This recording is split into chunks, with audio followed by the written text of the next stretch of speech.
Now we do have a wonderful guest with us who, I don't think she's having tea right now, but she probably does want some. But first we're going to talk to her, and her name is Seema Khan, and she is a tax advisor, a writer by profession with I can't even speak to it. I need that tea. Postgrad qualifications in law, but also a vlogger, mashallah.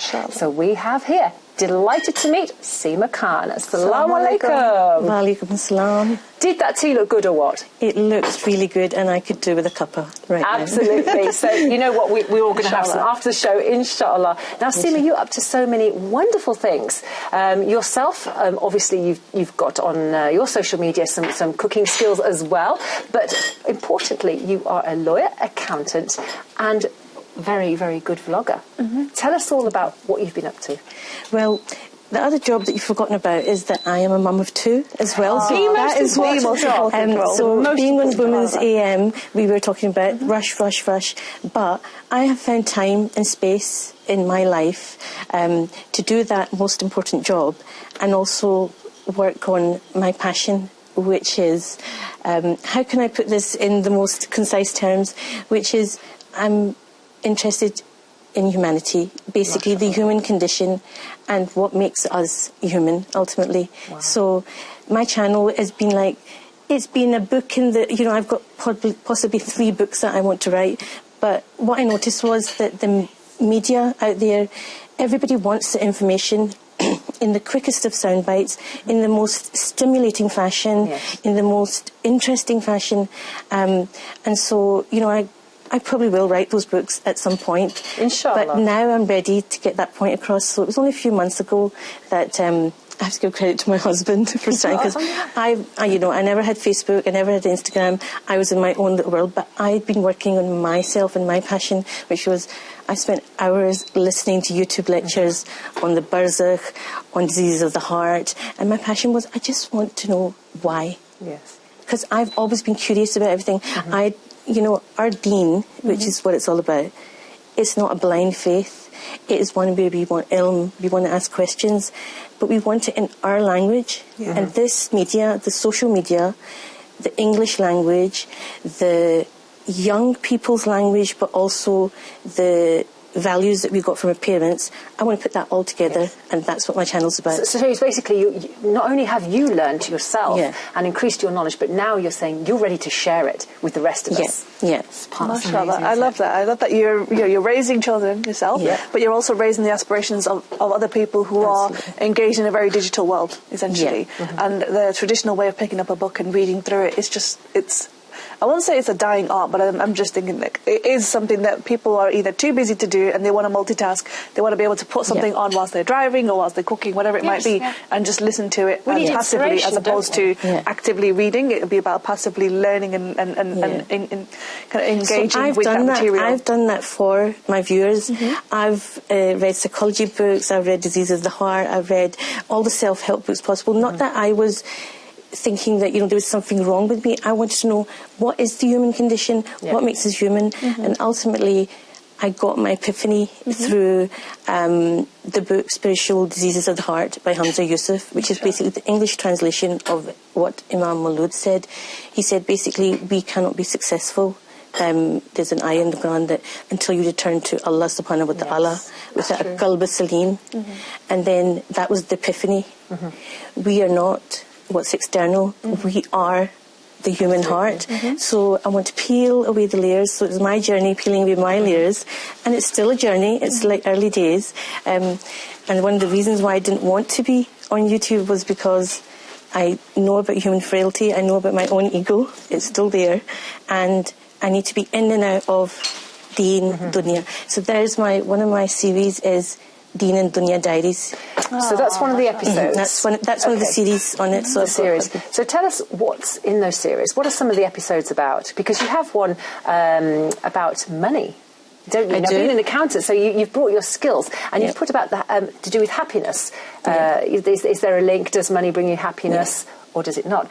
Tell us about those episodes and what's in them. Okay, so one series I started, which was happiness, which is aimed at Muslims, non-Muslims, and it's the human condition of, we all want to be happy, but we don't really know what it is that we're looking for. And if we don't know what we're looking for, we're never going to find it. So the first episode was, what is happiness in the first place? Yeah. So I went before through we my can even search for it, yes. we need to know what it is. Yes. Secondly, then I looked at a more light-hearted side, which was, who are the happiest people in the world? So the the World Happiness Report was Finland year in, year out. So I looked at all the aspects, but I knew you can't just leave the country and go and live in Finland. That's not what's going to make me happy. It's different culture, but what you've obviously done is looked at that culture and thought, what is it that is making them so happy?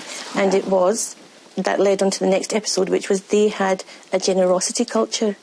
So that led on to, can money buy happiness? Right. And everybody's kind of like, well, everybody knows money can't buy happiness.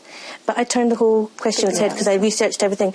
I listened to YouTube, I looked at books, I looked at psychology. So when I do an episode, I have spent like years in the making and then weeks, and then my poor husband has to do all the IT. So I'm not...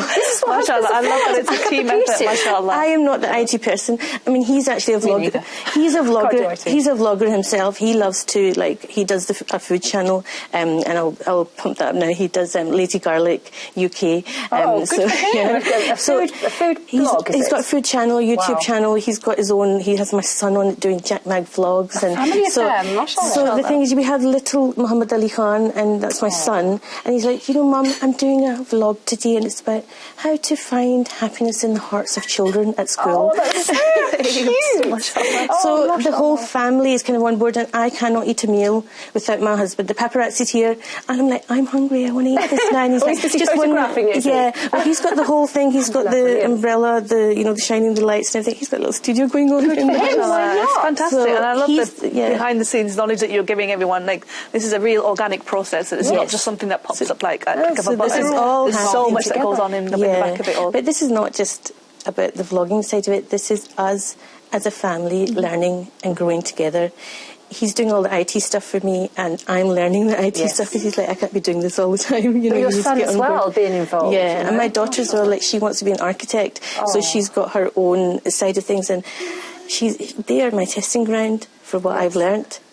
Everything, every word I speak, everything that I think is like Mum started about the human heart again now. They do copy everything. They do pick up what you say, and they learn from you. Even when you think the children aren't learning, the next day they'll come back to you and they'll repeat something, and perhaps in a good way too. They're sort of repeating what you have been vlogging about, and that's good. That's a good thing. Yeah. So what I really want to get across is my channel is Seemakhanlifevlogs. I'm Seema Khan. It's my life vlogs. It's my journey and my experience and everything that I've learned. So I'm not making out that I'm a scholar or that I have like specialist knowledge, but I am the experiment, and I'm passing it on. And I have only one chance in my life to do that, and this is it. Which is a bit like having an exam. One chance. And that brings us on to one of your vlogs, because it is actually called The Exam, isn't it? It is. We're hoping to show that in just a second. Yeah, because I was very interested in poetry as well. So, I want to be original. I want to put out there the kind of things that I liked at school. I loved English. I liked writing. I liked articles. I went to law for that reason as well, because I wanted to have something to say. I've always got something to say. So I think we should have a little listen. I think it's coming up now. And, let's see. The Exam. What's it all about?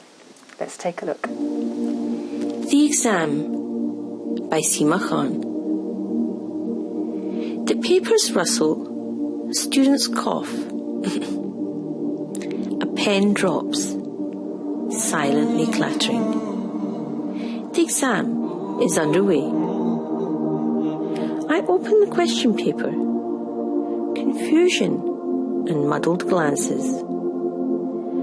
Am I the only one who has the answer paper? A chorus of sighs erupt, surreptitious glances. It is confirmed. We have been inadvertently, or so we think, been given the question paper as well as a booklet titled The Answers. The exam begins. Many students eager to quickly copy the answers and leave the exam. Others ponder, reluctant, hesitant, unsure. They begin to reflect and ponder over the questions and the answers. Wow. MashaAllah. I really enjoyed that. Yeah. The best thing, one of the best things about that is Seema's wonderful voice. It's so calming. And her accent. Yeah. Seema, mashallah, your beautiful Scottish accent really comes across there. It's so very calming. But also the content is very poetic. Now, you were saying before the clip about you sort of being interested in poetry. Is that what you intended? Did you want that video there, the vlog, to be in that poetic style? I did. It was a poem which was one of those, the abstract literary ones that don't rhyme but are meant to touch you. Yes. So, when I started off my channel, it was I'm all about, I love Rumi, Maulana Rumi, and the quote that I have is the thing that I ponder about all the time. He said, yesterday I was clever, so I wanted to change the world. Today I'm wise, so I want to change myself. Wow. And that's very wise. That is encapsulated with everything that I want to do with my life, because I was looking, and I think we all do, we look outwardly for what will change us, and none of us want to change, but we want to sit here while we're changing. Yes. That's not possible. The only way that you can change the world is to change yourself one heart at a time. So, if I can just get across to one person even, and it's fine because I'm doing that with my family, but anybody wider, family, friends, they all say you have a gentle way. And we were told, Nabi Sallallahu Alaihi Wasallam, he said to us in the gentlest of manners, get your point across in the gentlest manners, because everybody's so afraid of, their human condition. We are so afraid of our frailty. We kind of live in a very sort of rushed world where we don't even think about how we are presenting ourselves or how we speak. And which is what you were saying there in the exam, the clip there as well, about some people rush through it. Yeah. Some people wanting to leave the exam and want to try and get the answers the climax of the exam is actually that it's not exam, it's about the exam of life. So when it comes to an end, the exam of life, this is the only exam that you will sit where you will be given the answer paper, and the examiner, Allah subhanahu wa ta'ala, will come and help you as you go along. When it was playing, I was watching your face, and it was really, really good, because of course it was very deep material, it was very spiritual material, but just watching people's reaction to their own authenticity being out there, I could see that vulnerability exposed right on your face. But it was beautiful to see that you taking the courage to actually put your material out there is one of the hardest things anyone can do. So I really just wanted to congratulate on that, just for making that effort in and of itself, and overcoming that was huge. But then to be able to showcase it on Islam Channel, on your vlog, all those other things, that's demonstrating a level of courage that I hope is a bigger inspiration for other people. And like you said, about changing people's condition, it's through that your own action. And I think that anyone can take anything. They should be taking the fact that you're brave enough to have your material out there in a way that is open to scrutiny. And I like that. Yeah, Jazakallah. Thank you so much, Lady. Just the metaphor in itself about the exam being like your life, like a written exam, but that is how your life, is in a way, and how we approach an exam in class. Is that how we should approach it in life, and the differences? And it's so very interesting. So have you got more metaphors up your sleeve? I have. More episodes? The next poem I'm actually working on is I don't want to give too much away now, because it's another one of those which it kind of builds up and then it's not about that. So I'm going to call it's the third transfer, and it's about my favourite topic, death. And the reason why death is, I want to always put positive light in it. I have spent hours researching about death, and I have come to my own conclusion that what Allah subhanahu wa ta'ala has said is that this is an exam, and our real life will start after that third transfer. So it's a transfer, it is not finality. Often a scary subject, but like you said, it's just a transfer into our real life. When our real life starts, it will be, as Surah Mulk has said, I'm passionate with that Allah subhanahu wa ta'ala said, I gave you death and then I gave you life. Wow. Why did he not say I gave you life and then death? Why is death coming first?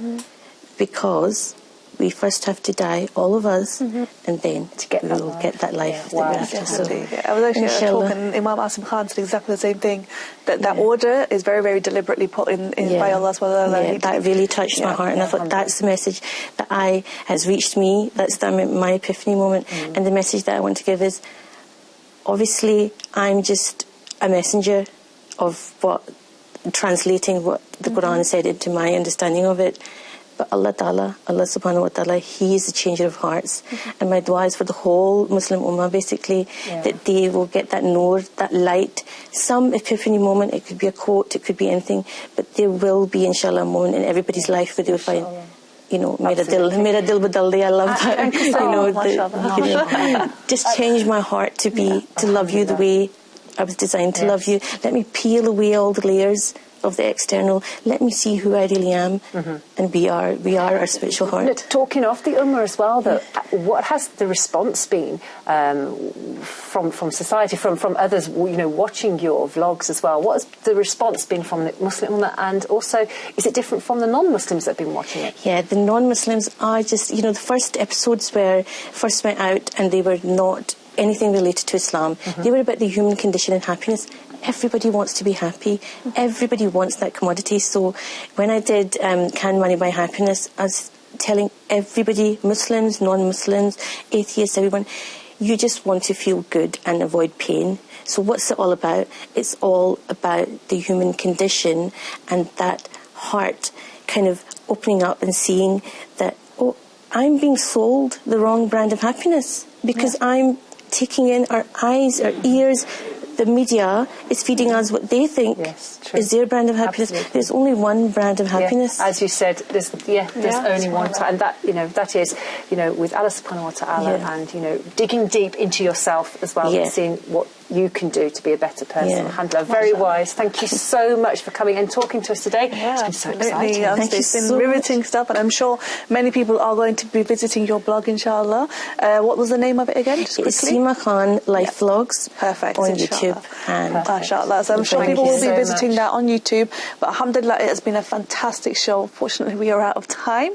Just once again, thank you to all of our guests, and also for everyone who's been watching at home. Absolutely. And also to Zaka as well for the shy. MashaAllah, we can even have a bit now, inshallah. So I hope you enjoyed the show today, and please do make sure you tweet us on Twitter at Islam Channel, #LTL, or tag us on Instagram at Islamchanneltv. And if you'd like to share your story with us, go to our website, and that is www.islamchannel.tv. And of course, we are going to be back tomorrow, next week. Look, we have a weekend to go, and we will be back after the weekend on Monday, inshallah. So come back and see us then. Inshallah. Assalamu alaikum. Assalamu alaikum.